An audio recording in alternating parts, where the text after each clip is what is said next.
Still sitting in a truck seat that's older than your favorite pair of work boots? Your back has been filing complaints for years. If your seat is worn out, sagging, or just plain uncomfortable, it's time for an upgrade. Head on over to seatspecialist.com. Check out their selection of quality replacement seats built to keep you comfortable mile after mile. And don't forget to use promo code TR10 4U to save 10% on your order. Seatspecialist.com, because a better ride starts with a better seat.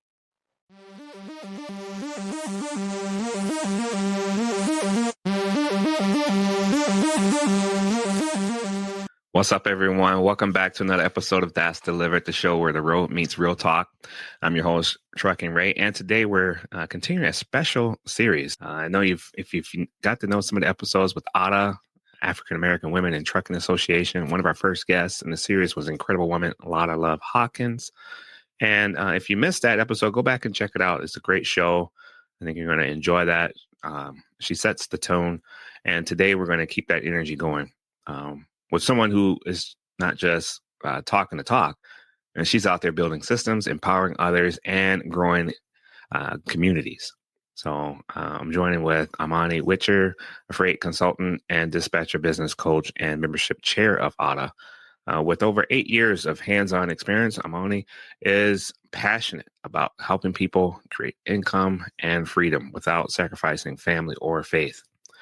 Through her brand, Fleetology, she's helping dispatchers, drivers, and entrepreneurs build businesses with purposes and confidence. We're digging deep into her journey and her day-to-day work, her mission to make trucking more inclusive and sustainable, especially for women. So let's jump right in. Moni, how are you doing? Hello, how are you? All right. It's nice to get to meet you today. You got a great personality, great for the show. We're glad to have you on. It's a great addition to the series. AAWTA is doing great things out there, and I know you're behind a lot of it. So let's tell us about yourself and a lot of things that you're working with. What drew you into the trucking industry? What brought you here? A little bit of background. Let's tell the folks about yourself. Well, like you said, I've been in trucking for over 8 years. I got brought into the industry, believe it or not, by my better half. I was living in Jersey, and one of the goals that I had at the time while I was living in Jersey was to be able to spend more time with my son. My son was 4 years old, and my brother was 9, I believe, at the time. They're about 2 years apart.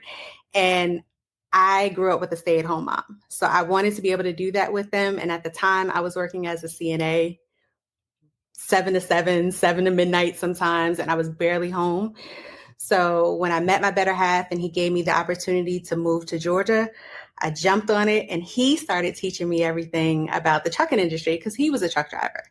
So that's pretty much what got me interested in it. And I got the privilege to work in a repair shop / trucking company, and that's how I learned to dispatch.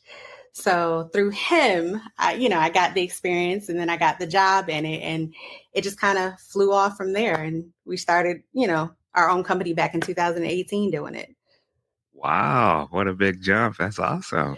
Yeah. And what was that like, starting your own company? It had its ups and downs. I was kind of forced into it. I tell everybody I see the good and the bad in trucking. So the repair shop / reefer trucking company that I was working for decided that he was going out of business. It was January, and he's like, okay, I'm going to close my doors in February. And here I was with no income, no free time to do what I need to do with my son. And I said, well, you know what? Let me just go ahead and get started. And right after I said that, I kid you not, I was in the office by myself, and my very first carrier came walking in the doors and said, hey, baby girl, you know anything about dispatching? You know anything about, flatbeds? And literally, he was my first client. I knew nothing about flatbeds because I had been dispatching refrigerated trucks before that. And it started with him. I started the company literally February, the very next month. And he was my first client. So one door closed and another door opened. Wow, that's amazing. What a great story. For a lot of people out there, it shows them that, hey, if you buckle down, you can make a lot of moves and a lot of changes in your life. So was there a specific moment where early on where it made it realize that this was where I was meant to be? Maybe something happened that you wanted to share? Well, I I can say I have a soft spot just for children in general, but my brother suffered from ADHD. So we had a lot of doctor's appointments already that I needed to kind of work my schedule around. When my son was diagnosed with Asperger's, though, it became kind of the moment for me where I knew that I needed to have that free time for both of them, not just, to be the stay-at-home mom, but all the things that came with those medical conditions, having to go to doctor's appointments and therapy appointments. You can't really tell a 9 to 5 job that, you got to take off today because your son is having a breakdown going to school where he has separation anxiety. So that's where it became real for me. And I knew I was doing the right thing personally. Now, where it became real for me with the business itself was just dealing with that first carrier and, kind of starting to move his trucks. Once I was able to do that, because he was not the norm. He was a 45 flatbed, didn't want to do anything besides strap. He didn't want to chain. He didn't want to tarp. He didn't want to go outside of Georgia. So once I was able to get him rolling, that's when the business was a reality. But the freedom aspect was a reality once my son was kind of diagnosed. So, man, two parts. Did you get him to start chaining and tarping? No. Oh, never. No, I think he tarped once and the one time, he chained once and the one time that we worked together. And that was only because it was barrier work and it was paying pretty well. And he borrowed the change from a family member, but that's the only reason why he did it. So, all right. No. Yeah. He gave it a try. Yeah. And so how old is your son? Yeah.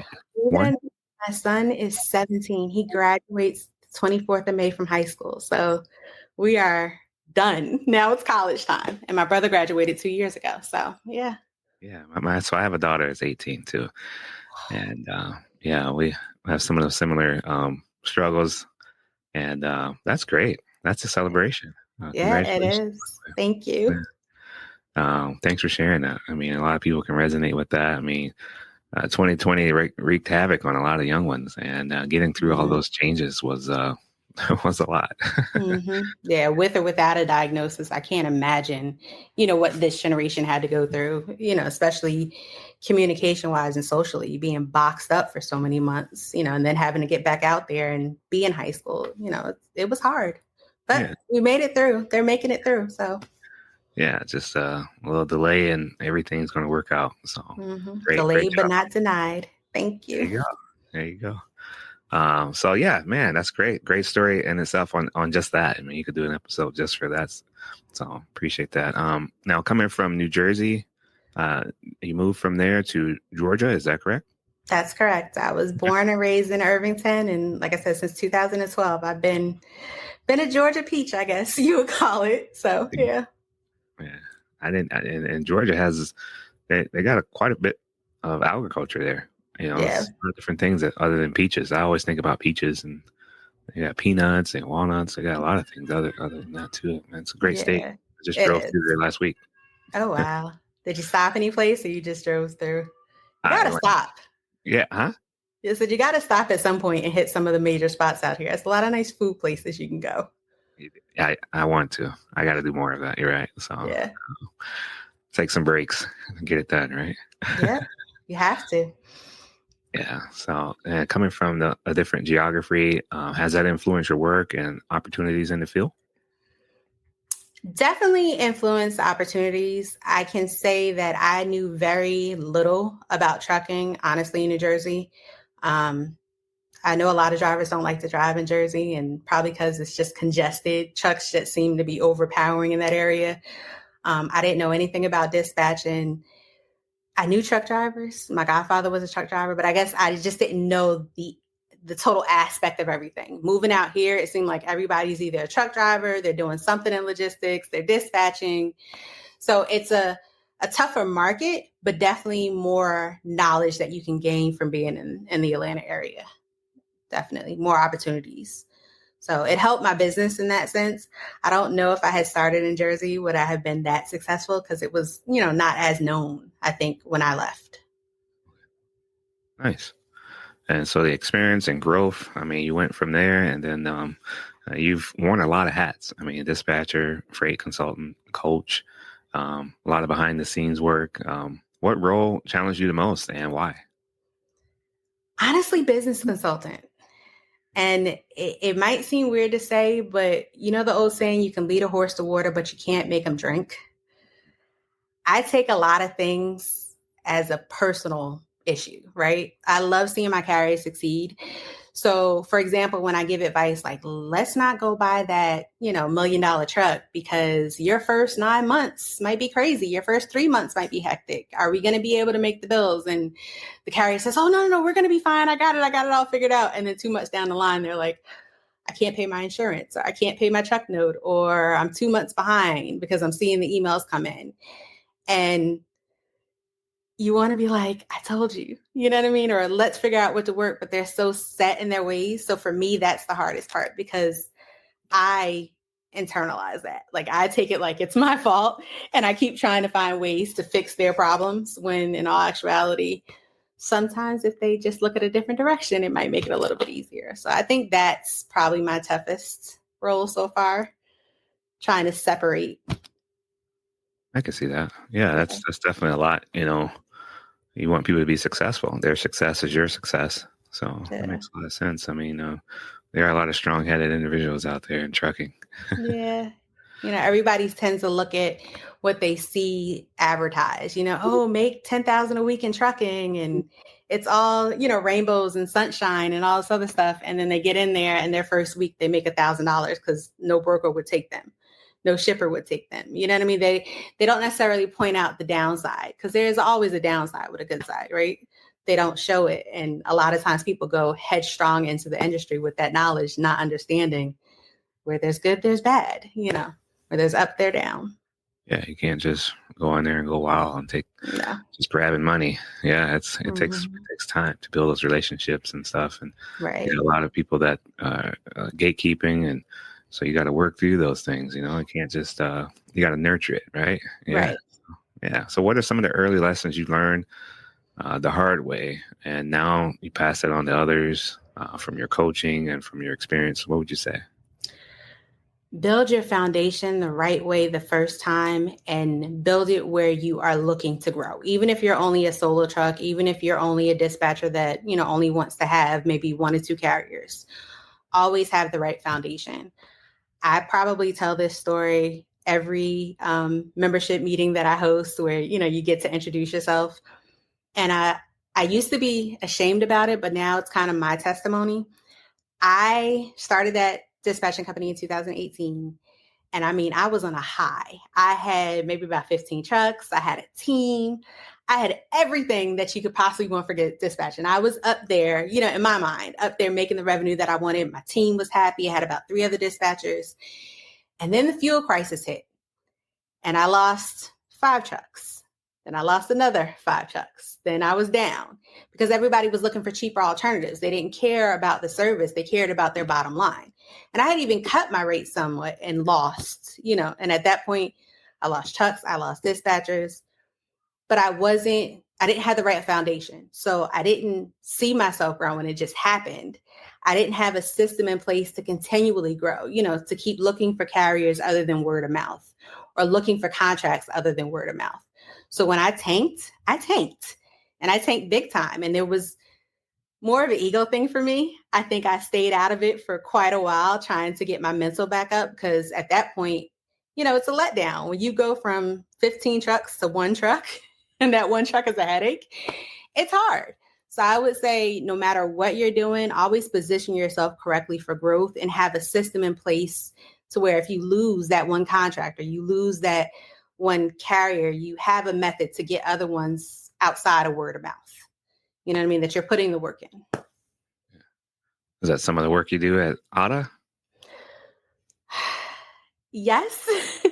So what we try to do is membership outreach on my end. So we attempt to call some of the current members as well as welcome in new members and offer them the value of the services. Because I think a lot of times, we sign up for stuff, but we don't really see the value. And there is so much value in AAWTA. I've learned that, since I started working with them. So that's kind of what membership is focused on right now. Yeah, they say it could be kind of easy to get off the ground per se, to find the right funds and the truck and the tools Mm-hmm. and the routes, but how do you keep going? And you talk about that point where things go down. Well, how do you survive? And also now that AAWTA is available for a lot of people, spreading that word of mouth that way, that the things that AAWTA can do. I've been checking it out too, and it's a lot of resources available to people to make their life a little easier, and It take that weight off of them. is. I think that's great. Yeah. Let's pivot to Fleetology. Tell us about that. How did the brand come to life, and what makes it different than other coaching platforms in the space? So part of what I've always said to my carriers, to any dispatchers that I worked with, anybody that pretty much has a question, I always want to be a resource to you. A lot of times it's better to give out free information than to charge people for information constantly, right? So with my carriers, I've always taught them, I want you to come to me because you want me and you value my services, then you need me, right? Because I could decide today I'm closing my doors. What happens to your business? So that's really kind of the foundation of Fleetology, is making sure that my carriers have the same knowledge as I do. And the dispatchers that want to work with me or dispatchers that want to learn have the same knowledge. So most of it I try to give out for free. A lot of times there are things that I may charge for, but honestly, it's designed to be a resource to where you'll want to contact me for dispatching, management, anything like that, versus you getting the wrong information someplace else and paying thousands of dollars and still getting the wrong information. So that's really the purpose of Fleetology. That's amazing. Thank you. Taking away the gatekeeping and opening the doors and welcoming people in the industry and helping them be successful, because again, their success can be shared. It's our success. It's a group. Teamwork. Exactly. It's one thing I advocate for. It's a word that's been out there for so long, but I think if we got to keep pushing it and believing in it, I think it's going to help. So, right. Yeah, great work. How do you, I guess one of the biggest mistakes dispatchers or owner operators make, how do you avoid those? Checks and balances. I did a back office basics. Sorry about that. Did a back office basics class with AAWTA. And a lot of times what I see dispatchers not do, and drivers too, they think, let's take, for example, $2 is my minimum per mile. As long as it's over $2 a mile, I'm good. But they don't know that their expenses don't cover $2 a mile. Same thing with a dispatcher. They're looking at the loads and they're like, okay, if it's $2.20 a mile, I'm doing good. But you're not calculating how much fuel, the weight, what their actual dollar per mile is cost wise. And I think that's probably one of the biggest mistakes they both make, is they're not really looking at things on a kind of pen and paper system. So one of the things we teach in Fleetology is that tracking method, having something to track your loads, having something to track your expenses, keeping a track of those things so that you actually know at the end of the day, $2 a mile might be great for you and it's okay, but you'd be making profit if you were at $3 a mile. And yes, $3 a mile is hard to get, but at least that's what you should be striving for. Nice. I guess, you're not relaxing. You're still reaching and striving and aiming for the goal. And it's going to help you get there. The little bits that you get, that get you closer. Exactly. All right. How do you balance being a mother, a mentor, while managing your day-to-day realities and truck life? I mean, this sounds great. I mean, everything you're talking about. I don't. Yeah. Yeah, honestly, I don't. I'm surprised that I do. If I'm being honest, there are days that are really, really hard, especially when my son was younger. I tried to start, let's say, looking for loads at 7:00 in the morning. Excuse me. I would drop him off to school and he would cry and cry and cry. And I would literally spend close to an hour and a half and then have to manage the drivers calling my phone, drivers looking for loads, brokers calling me for updates. You manage it just by doing it. There's no, internal system or nothing that really makes sense. It just somehow came, I guess, naturally for me. What I did learn to do eventually is start to take time for myself, set my phone on do not disturb, so I wasn't being woke up at 3 o'clock in the morning for a silly question or, taking time for me. And that's really how I managed. Other than that, no, there's no managing and trucking. You just kind of keep pushing through. I like the So, honesty, yeah. transparency. A lot of people want to hype it up, make it seem like more. It's kind of a little bit of reason why I do what I do on my podcast too. It's just I just like to have these conversations. I don't want to make it so impossible that people don't want to come on the show. We're just talking, we're having a conversation and sharing that information with other people to possibly help them. Yeah. So you just push through. Yeah, yep, you got to. I mean, I've been on the beach booking loads. I think I had a Facebook post at one time, New Year's Eve, 1 o'clock in the morning. I was booking a load at my cousin's wedding, like right after his wedding. He had a New Year's Eve wedding. I got home and in the hotel, I'm sitting there booking a load. You make time when you can make time, and that's how you manage. So. Yeah, that's hustling. That's awesome. Yeah. Great drive. Great example for many people out there. They keep doing what you do, to keep the industry going. Like I said, every time they click the button, they put it in the cart. They don't know all the things that go on. When they want to get these loads delivered, people, it's nice to hear these stories, to see all the fighters, the troops out there making it work. So let's focus on AAWTA and advocacy, sharing that story with people. And you serve a membership chair of AAWTA. For folks that are not familiar with AAWTA, I'd like to reiterate, what is AAWTA and why is it important for the industry? We kind of may have to repeat some things, but hey, I think that's good for people to remember. So AAWTA is African American Women in Trucking, obviously. And why is it important? Honestly, I say this probably more now than I think I ever did since I joined AAWTA, but your network is your net worth. What you put into this industry is what you get out, right? I have learned so much from them. And I thought I was, knowledgeable before.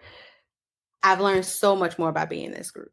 Like I said before, there's so much value in it. And it's necessary, not just because, there are not a lot of women in the trucking industry, because there's not. And the role of the women in the trucking industry is always downplayed. We know that. But it's uplifting, it's empowering, it's resourceful. You get to see that there's others in this industry that are like you rather, that are going through the same struggles, that have the same goals as you.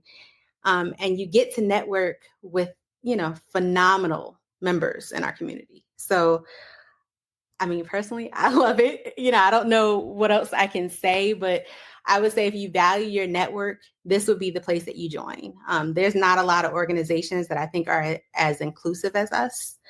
And there's not a lot of organizations that give so much kind of free info to their members, right? Because there's other ones, but everything that they give, you got to pay for. You got to pay for. You got to pay for. I mean, we're essentially constantly always sharing something in our Facebook group, sharing something in our Tuesday sessions or our Saturday sessions, where no matter what your role is, you can get that free information. And that itself is invaluable. So I think that's why AAWTA is necessary right now, especially right now.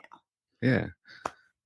As a member chair, what are some of the initiatives or goals you're currently focused on as a group or support for AAWTA community? Well, right now, I know that membership is really focused on getting more drivers. We want the drivers to get as much information as they can outside of what they're just getting on the road. Because let's face it, a lot of drivers don't have the time or the energy to really search regulations or find out when certain regulations are changing. When they stop, they just want to relax. They don't want to go deep diving for information. So we definitely want to reach out to a lot more drivers and let them know that we're here and that they're supported and they're appreciated. That's one of our initiatives. And then just with all of our members, kind of the same thing, right? We want to get to know everyone. We do what we call membership spotlights on Mondays, where we try to highlight the member, not the business the member might have, but the member itself. So if they're a mom, if they're active in their church or they're active in the community, these are the things that we want to highlight, because knowing the person as a whole, you get to know kind of how they operate their business and how they operate life. So that's really one of memberships, or the second membership initiative that we have right now. that's really what we're focused on. That's perfect. Oh man. And so, and then why is you think representation for, especially for African American women in trucking, matters more than ever? Because unfortunately, we are still in, I hate to say it this way, but the good old boy system. Um, because trucking has been so male dominated, not just African American, but just male dominated in general.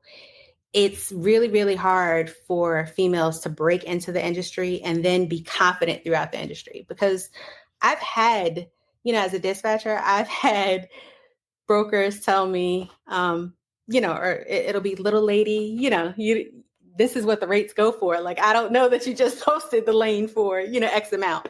They'll try to lowball me because I am a woman. And I've seen drivers go through the same thing, what they go through, female drivers at truck stops and things like that. I've done a couple of ride-alongs. They need a support system right now, kind of to overcome that. And so we can make a change in some of this negative kind of stereotypes and negative issues we have, not only on the road, but, in the office.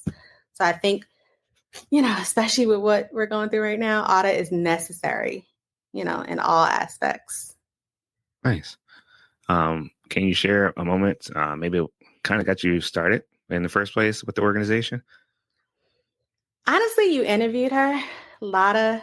She was what got me in. She saw the vision probably before I did, and she kind of preached that vision to me. And then getting to meet Nicole and just being welcomed in, I didn't feel like it was one of those competition areas, right? When you have so many dispatchers in the room, so many freight agents, and everybody's kind of vying for attention. The platform is evenly balanced. So we're able to support each other. And that's the one thing that I love. I'm a dispatcher. I share other dispatch services posts. A lot of shares other insurance agents posts. Like, we're in such a safe space that it's okay to work with other people in the same community as you, without feeling like there's competition, because everybody here simply recognizes that there's enough on the table for everybody and there's enough opportunity. So for me, that's really what drew me in. And Lotta showed me that pretty much from the beginning. And then when I got to meet Nicole Ward, it was done for me. Meeting her and her energy and just her enthusiasm about it sealed the deal. So. Yeah, she's got great energy, and a lot of her name is perfect. She's got a lot of love to share. So that's great. I mean, I enjoy meeting them as myself and interviewing a lot. She has a great story. I think a lot of people can be inspired by it.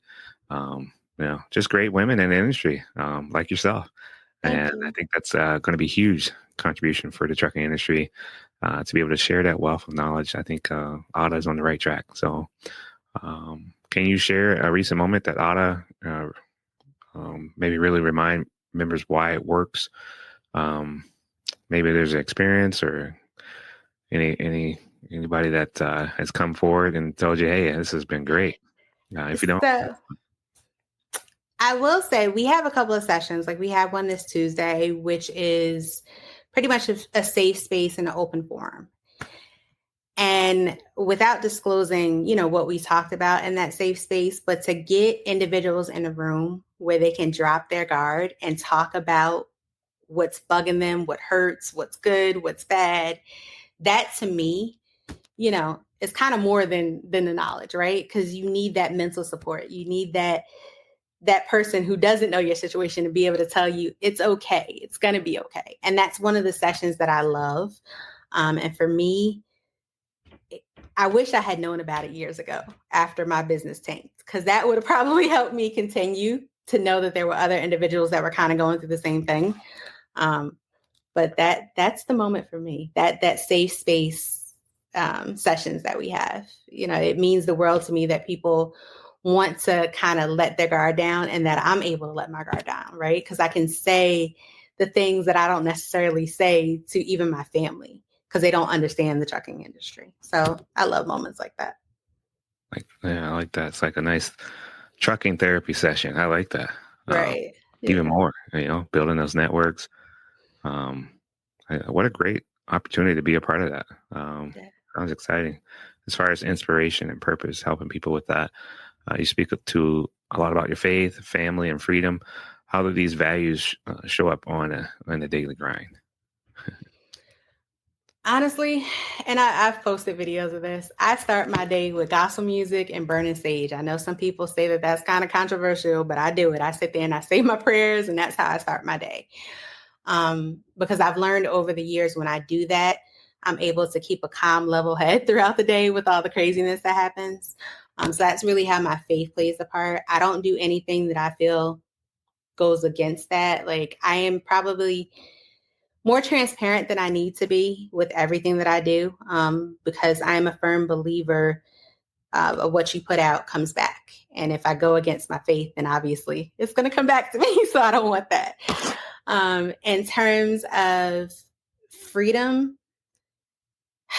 going on vacations with my kids, or, being able to take that moment and, do something with them, be at their school. Like, those are moments that you can't really replace. So for me, there's times that some days that I'm on my phone all day and I'm working. I used to work sometimes till, 11 o'clock at night trying to find a load if I could, sending emails and things like that. But I knew I always had the ability to stop, when I needed to. So that's been, crucial to me. It was faith, family, and I forgot the third one. What was the third one? Yeah. So yeah, that's been kind of my thing. Awesome. Great advice. Got to have something that's bigger than us that keeps us going. I think that's something that everyone should probably try to look into if they haven't. Gives you more grounding. I think it's a great thing to be a part of, not just focus on making money. So Right. What advice would you give women or, maybe hesitant about stepping into the trucking world or the dispatching world? What would you say to them? Stop overthinking it. Find you a community. If it's not AAWTA, find something that can support you, right? But just do it. Stop overthinking it, because it's really not as complicated as it's made out to be. It's actually a very simple process. You're going to learn more hands-on than you ever will by buying a book or watching other people do. Once you get into it, you get the flow of it, and you'll develop your own system, right? You'll develop your own niche in this industry. But you're not going to do that if you're just sitting back on the sidelines and watching and overthinking it. So, like Nike, just do it. Just get out there and get started. That's what's up. I like that. Like I said, the ability of the human mind. When you read it, you're like, that's a lot of steps. But then all of a sudden, you're doing it. You're clicking them off fast. In your mind, you can actually start adapting to things really quick, and before you know it, it's second nature, like breathing. I think that I love the human concept more than the robot concept. I love the fact that we're able to adapt and adjust and learn and grow.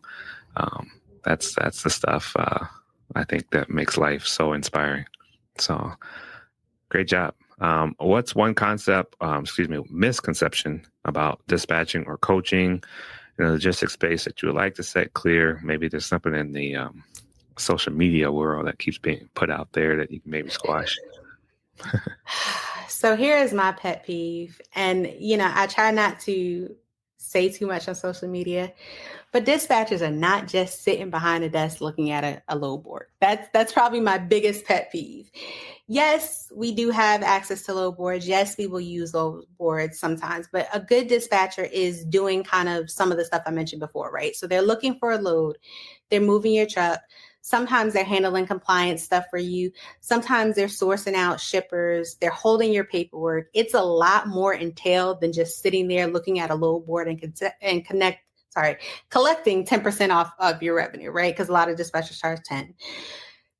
That's not all we do. Same thing with, a business consultant. Someone who is truly invested in you is not just doing the bare minimum and sitting there looking at a load board. I'm not saying there aren't some, but for the most part, that's not all of us. And I think that's the biggest thing. I see so much, social media hate for dispatchers nowadays. And I think that probably came with the whole, COVID era of everybody wanting to be a dispatcher. And I get it. But if you find the good one, no, they are not just sitting back looking at a load board all day. So diamond in the rough. yes. And champions out there, because if they want to be successful, they're not just going to be looking at the load board. Yeah. Right. Yeah. Like I said, our success is their success, and we share it together, man. It's teamwork. Exactly. Yeah. Wow. So now let's talk about the PowerHub. And that's coming up. That's a great celebration. What can you tell us on that? A little sneak peek or something? Or some of the work? Listen, it's Nicole and Lotta have put in so much work. I'm just kind of sitting back on the sidelines. I can't wait. You definitely have to be there the day of the opening. I know that there is a lot planned. But just in general, this is going to be the place that you can physically hands-on connect with people in your industry. So we're taking it out of just social media. Now you have a home that you can come to. That in and of itself is phenomenal, right? Because you can be in the building with other dispatchers, other, drivers, other logistics coordinators, different companies you have access to that you're getting right in this hub. You can't get that anyplace else. So you definitely want to be there for grand opening. Definitely. I'm excited. I can't wait. Yeah. I saw the post and everything. I was like, man, they're doing it. Yeah. PowerHub, and the fact that, you guys have that one there locally, but you can also be there remotely. So, hey, good things for the future coming up for AAWTA. Yeah. I think a lot of people are going to be excited and impressed by a lot of the things that you guys are putting out. So, champion guys, I'm glad to be a part of the ride as well. I'm glad you are. Listen, membership has its privileges. If you're not a member, reach out to somebody because in a week, I can tell you what you put in for your membership, you're going to see back in value, right? So that's the biggest thing. What you put out, you're going to get in. So by you joining and becoming a member, the value that you're going to see right after you click send, if you haven't already seen it in some of the free groups, you're definitely going to see it then. So tell us about those memberships. There's more than one, right? There's different packages. Yep. There's different packages. There are different levels. We do have a student membership. We have a basic membership. I would say reach out to us because we can tailor it to what you need. If you're looking to advertise your membership, we do have levels for that. There's different benefits now that you get with the hub as part of the membership. So it's various levels that I think we can cater to, different fields across the board. So if they have, any questions, I would say just reach out to us directly. If you don't get me, you will get one of the membership team. And we can kind of guide you through the process and make sure that you're picking the right membership. That's perfect. Well, thank you so much for rolling with us today, sharing not just your knowledge, but, your purpose and the work that you're doing out there with Fleetology, AAWTA, and changing the game for a lot of individuals out there, creating a space for others to rise with confidence. So, man, I think that's great. So thank you. Thank you so much for having me. I appreciate the opportunity. Yeah. And we'll put the links in the notes best we can. For everyone out there listening, if you're thinking about trucking, or coaching, dispatching, or just simply building something that honors your time and value, AAWTA is the place to be. And you also take a page out for Amoni's playbook. She can help you get that thing on the road that you're looking to do. So keep your options open. You got the right team and the network here to help you bring purpose and profit that we can both all ride together. So I think it's great. So make sure you check out the notes, more about AAWTA, Fleetology, the PowerHub that's coming up. Hey, now don't miss out on that. Put that schedule on your calendar and don't miss it. So be there. And that's how we can connect with all of the great team there directly. So until next time, stay safe, stay driven, and keep delivering what matters. So that's delivered. Are you a trucker looking for a safe and reliable place to park? Look no further than Truck Parking Club. With locations across the country, we've got the perfect spot waiting for you, whether it's daily or long-term parking. And right now, use promo code DELIVERED at checkout for an exclusive discount. Reserve your spot today at truckparkingclub.com and drive stress-free, knowing your parking is covered.